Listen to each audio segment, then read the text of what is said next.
Então, o que seria o Arduino? Arduino é uma plataforma de prototipagem, né, eletrônica, open source, ou seja, código aberto, então não preciso pagar para utilizar os compiladores, as ferramentas fornecidas para ele, né? Tem aquelas facilidades que na própria placa já é possível realizar a gravação na memória de programa do microcontrolador. Além disso, já é possível energizar ali e utilizar em aplicações. Outra vantagem também que eu considero na questão do Arduino, a linguagem dele, que entre dos microcontroladores que eu já trabalhei, eu considero a que é a mais simples, embora seja baseada em C++, é a linguagem Writing, que nós vamos estudar, né? Ela é bem simples, é bem intuitiva, é bem próxima da nossa linguagem real. Além disso, a placa pode funcionar usando o computador, né? Aí então eu tenho a energização por meio da porta USB, ou também, depois uma vez gravado na memória de programa, eu posso utilizar esse microcontrolador bastando utilizar baterias para energizar ele. Ou seja, aqui no conector, eu colocar aqui um banco de baterias. Talvez eu chamo a grande aplicação da grande utilização hoje em dia do Arduino na parte de microcontroladores é a quantidade grande de exemplos que existe, né, do Arduino. Ele tem uma comunidade muito ativa e assim sempre tem atualizações de softwares, então, e tudo open, né? Então isso contribui bastante para a divulgação do Arduino. Já teve tempos passados que eu já trabalhei com outros microcontroladores no qual tinha uma certa aplicação e não tinha nenhum exemplo, nenhum fabricante não fornecia um exemplo. Então isso acaba atrasando muito sua aplicação, né? Você tem que correr atrás de exemplos de funções, ou você mesmo ficar fazendo funções que é simples, mas funções que às vezes são simples, mas no entanto acaba demandando um tempo seu para fazer uma função específica. Outro ponto positivo do Arduino é a questão dos shields dele, né? Que nós vamos ver posteriormente, dos sensores, que seriam dispositivos externos que eu conecto em cima, conecto no Arduino, que realiza outras funções. Por exemplo, eu posso usar um shield no qual que realiza a comunicação à internet. Então eu coloco esse shield, conecto esse shield no Arduino para realizar a comunicação à internet. E aqui nós temos o nosso Arduino Uno, né, que vai ser utilizado ao longo do nosso curso. Observando a placa, tem alguns pontos que merecem destaque. Por exemplo, a questão do USB. Aqui é um conector USB, no qual, por meio do cabo USB, realiza a comunicação entre o nosso microcontrolador e o computador. E além disso, por meio desse cabo também que realiza a transferência do nosso código do nosso computador para a memória de programa do nosso microcontrolador. Ou seja, para caso eu precise gravar, né, sem tirar um microcontrolador e utilizar um gravador externo, eu tenho que usar esse cabo aí.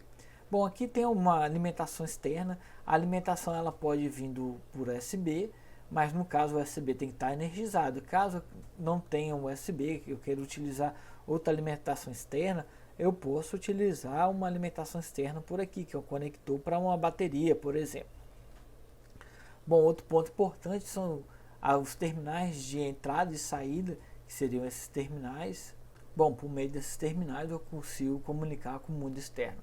Então vamos detalhando melhor. Eu tenho minha alimentação, né? Que é a alimentação daqui para uma alimentação externa, por exemplo, uma bateria, ou o USB também pode funcionar como uma alimentação externa. O botão de reset, quando eu quero inicializar meu código, ou seja, quando eu pressiono reset, eu inicializo da primeira linha do meu código. Tem esses terminais no qual são apenas fornecer uma alimentação externa, caso eu queira, né?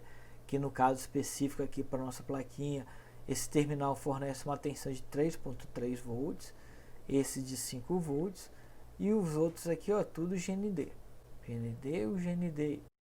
Como meios de comunicação do microcontrolador com o mundo externo, temos as chamadas portas, que seriam nossas portas I/O, ou seja, de input, entrada, e output, saída.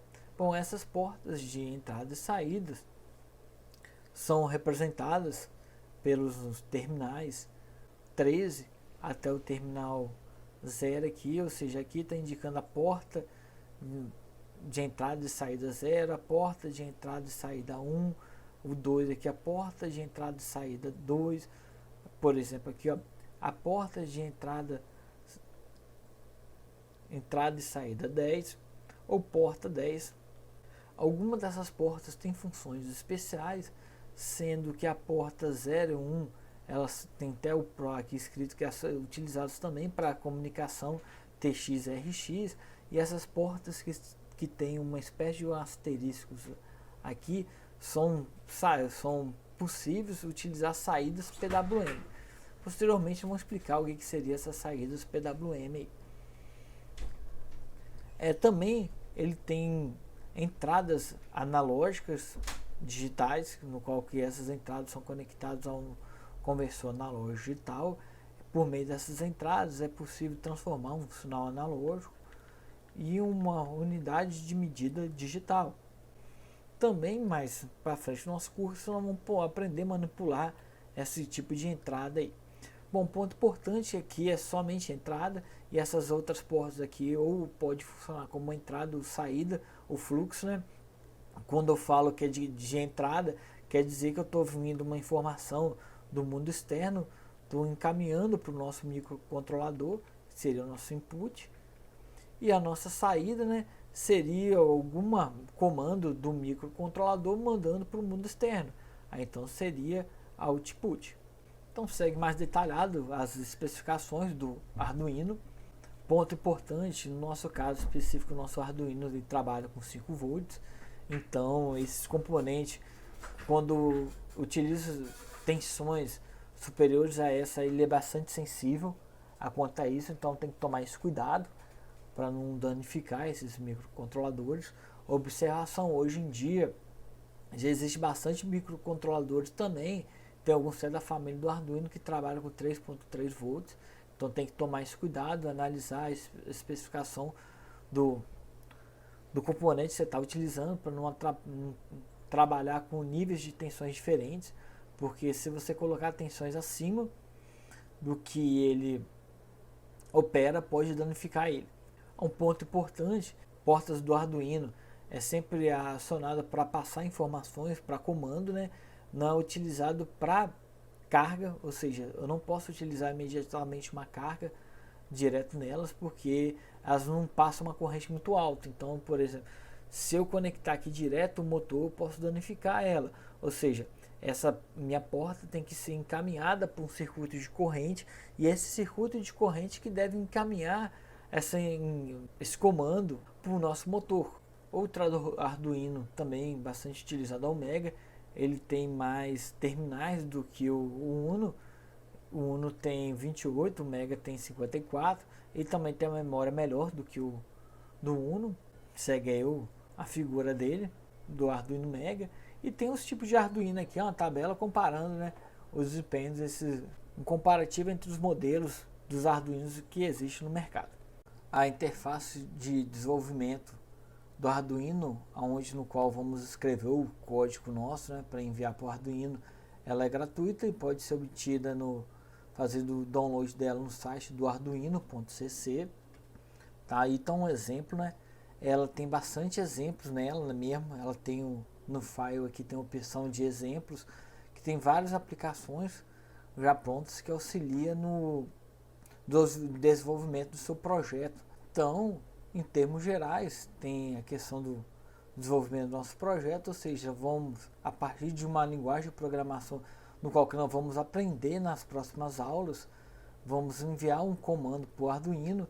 Para enviar esse comando, basta conectar esse terminal do USB no nosso computador, ou seja, aqui esse software está rodando num computador, num PC, e uma vez pronto o nosso código aqui, eu vou aplicar o comando aqui de carregar, clico no comando de carregar, aí vai ser automaticamente, né, essa interface vai converter num código binário no formato chamado hexadecimal e vai encaminhar esse dado por meio do caminho do USB para a placa de Arduino, no qual que vai realizar a gravação do nosso programa na memória de programa do microcontrolador.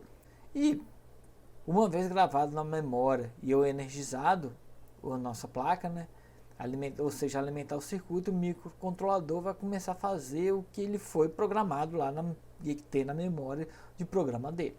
Hoje em dia o Arduino pode ser simulado por meio de simuladores online, que tem do Tinkercad. Eu vou deixar o site aqui, que nesse ambiente de pandemia nós não temos aulas presenciais e muitos não têm o Arduino. Nossas aulas vão ser baseadas nesse simulador aqui, ou seja, nós vamos utilizar esse simulador para simular nossas aplicações com o Arduino, né? Na própria mesmo é possível conectar vários periféricos no Arduino. Além disso, ele tem uma interface de programação similar à IDE do Arduino, no qual coloca, digita os códigos e realiza simulações. Eu vou deixar um link aqui de um vídeo, o qual ensina como fazer o cadastro, embora eu acho bem simples de fazer o cadastro nesse site aqui. E para simular, basta criar, uma vez cadastrado, clicar em criar um novo circuito e selecionar a opção do Arduino, que imediatamente quando você cria isso, você cria também uma janela no qual realiza a programação. Bom, falei Arduino, mas aonde ele pode ser aplicado, né? Na verdade, o Arduino, bem como sistema com microcontrolador, com uma alimentação, eles são muito utilizados hoje em dia em um sistema embarcado. Ele vai realizar um conjunto de tarefas pré-definidas com requisito específico. Aqui tem um exemplo de alguns projetos desenvolvidos no próprio IFES, né, de trabalho finais de alunos. Por exemplo, tem aqui uma fechadura automática. Então, tem esse teclado, você tem uma senha que foi escolhida a priori. Quando você digita corretamente essa senha, vai abrir ou vai manter fechada essa porta aqui. E também, se eu não me engano, esse trabalho também ele usou um sensor RFID, ou seja, se passar o cartãozinho, você abre ou fecha a porta também. Tem um outro trabalho que é a mão robótica, no qual o pessoal utiliza uma luva e dado o movimento da luva a essa mão robótica que vai replicar esse movimento da luva. E tem vários outros projetos. Se você procurar no YouTube lá, digitar projetos com Arduino, vai ver inúmeros projetos, né? Deixar alguns links de alguns projetos que utilizados na automatização de casa. E por fim, como eu posso realizar essa comunicação, né, entre do Arduino com o mundo externo? Bom, tem a questão dos shields que eu já falei anteriormente, que os shields têm algumas funções específicas que não está englobada na placa do Arduino. Por exemplo, tem tela de LCD, tem chips no qual que ele fornece comunicação Bluetooth, e normalmente esses shields são conectados na parte de cima, ou seja, ó, tem aqui o nosso Arduino Uno e o shield em cima, eu conecto direto, então eu aumento o número de funcionalidades do meu Arduino. Tem a nossa circuito de potência, né? Quando eu quero acionar alguma carga, eu conecto esse circuito de potência no Arduino, ou seja, o circuito de potência que vai fornecer a potência para uma carga. E tem a questão dos sensores, por exemplo, aqui ó, tem os sensores infravermelho, tem o sensor ultrassônico, tem também os atuadores, que os diversos de motor aqui ó, o motor de corrente contínua, o nosso motor de passos e o servomotor. Então por essas levas de sensores atuadores eu consigo comunicar com o mundo externo. Então nas próximas aulas nós vamos começar a aprender como a linguagem de programação do Arduino, né? Como enviar um comando para ele fazer essa função específica que nós desejamos. Beleza?